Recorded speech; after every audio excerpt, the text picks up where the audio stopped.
जो लोग हैं वो उस वातावरण को समझते हैं, कहाँ कार्यक्रम होना चाहिए, किन किन लोगों को आमंत्रित करना चाहिए, उसका स्वरूप क्या होगा, वो स्थानीय स्तर के लोग ही तय करें तो बेहतर होगा।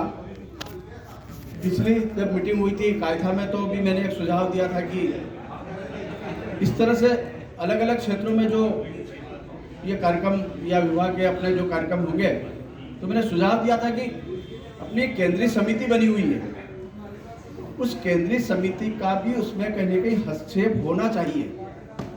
यदि केंद्रीय समिति का हस्तक्षेप नहीं होगा तो पता कैसे पड़ेगा कि अपनी कोई केंद्रीय समिति है, केंद्रीय समिति में ऐसे परिपक्व अनुभवी लोग हैं जो बता रहे थे, अभी जो मैं सुन रहा था कि 50-50 वर्ष पहले भी शादियाँ हुई है, तो उन लोगों के पास एक अनुभवों का तजुर्बा भी है।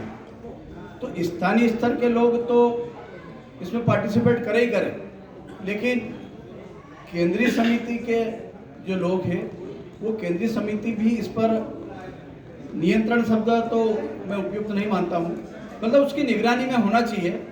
और जो सामूहिक विवाह का जो आपका जो प्लेटफॉर्म रहेगा, उस प्लेटफॉर्म पर केंद्रीय समिति का भी एक बैनर यदि लग जाए तो बहुत ही उपयुक्त होगा कि जब अपना समाज केंद्रीय समिति के मार्गदर्शन में निर्देशन में कहीं न कहीं आगे बढ़ रहा है। मैं देख रहा हूँ आज से जो 10 साल 12 साल पहले जो समाज की स्थिति, ऐसी स्थिति अब समाज में नहीं है। और अपना समाज कहीं न कहीं जब कोई संगठन बना है तो उसके मार्गदर्शन में काम कर रहा है, तो निस्संदेह केंद्रीय समिति का मार्गदर्शन भी लिया जाए उसमें। और अभी जैसा कि जितने भी संरक्षक वगैरह जो बनाए गए, तो सभी लोग केंद्रीय समिति के लोग भी उसमें कहीं ना कहीं इन्वॉल्वमेंट है उनका भी।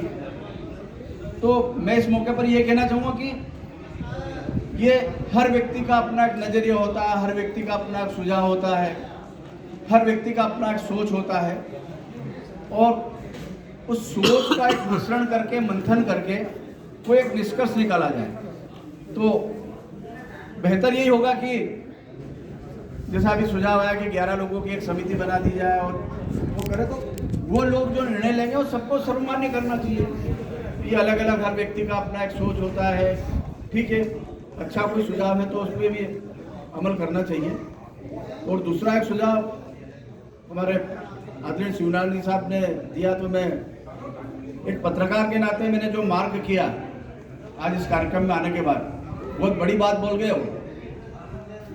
मतलब कि सामूहिक विवाह तो हम सब करने की इच्छा रखते हैं, लेकिन अपने यहाँ जब शादी की बात आती है तो हम नहीं करते। मतलब ये बात तो ऐसी हुई कि भगत सिंह तो पैदा होना चाहिए, हमारे पड़ोसी के यहाँ होना चाहिए,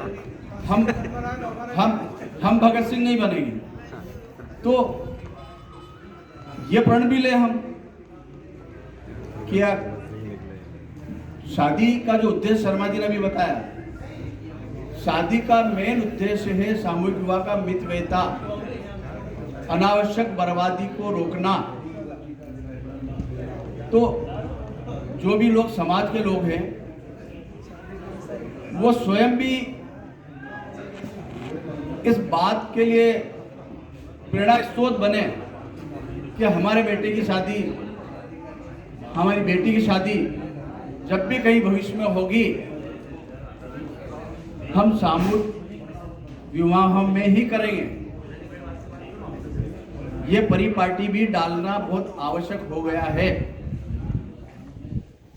जहाँ तक बात है कि सामूहिक शादियाँ कहाँ होना चाहिए, तो ये एक कंसेप्ट भी बहुत अच्छा कंसेप्ट है कि हम शहरों के अलावा ग्रामीण क्षेत्रों तक भी प्रवेश करें। छोटे छोटे गांव हैं, ये कहना उचित नहीं होगा कि वहाँ गांव में सुख सुविधा नहीं मिलती। आजकल हर गांव में बिजली है, जनरेटर है, लाइट है, पानी की सुविधा है, सड़कें हैं। यदि हम उन गांवों में भी फोकस करें और एक प्रचार प्रसार करें और एक संदेश दें कि सामूहिक शादी क्या होती है, वहाँ सामूहिक शादियाँ करने से ग्रामीण अंचल के जो आंचलिक क्षेत्र के जो लोग हैं वो भी कहीं ना कहीं उससे जुड़ेंगे। अभी तक ये देखने में आ रहा है कि उज्जैन में शादी हुई, आगर में हुई, तो ये बड़े शहरों की जो परिपाटी है, ऐसा नहीं कि शहरों में नहीं करें, शहरों में भी करें, लेकिन इस कंसेप्ट को भी ध्यान में रखें कि हम आंचलिक क्षेत्रों में भी प्रवेश करें। तो हमारे समाज के जो लोग हैं आंचलिक क्षेत्रों में हैं, वो भी कहीं ना कहीं हमारी इस विचारधारा से जुड़ेंगे। बहुत बहुत धन्यवाद। धन्यवाद।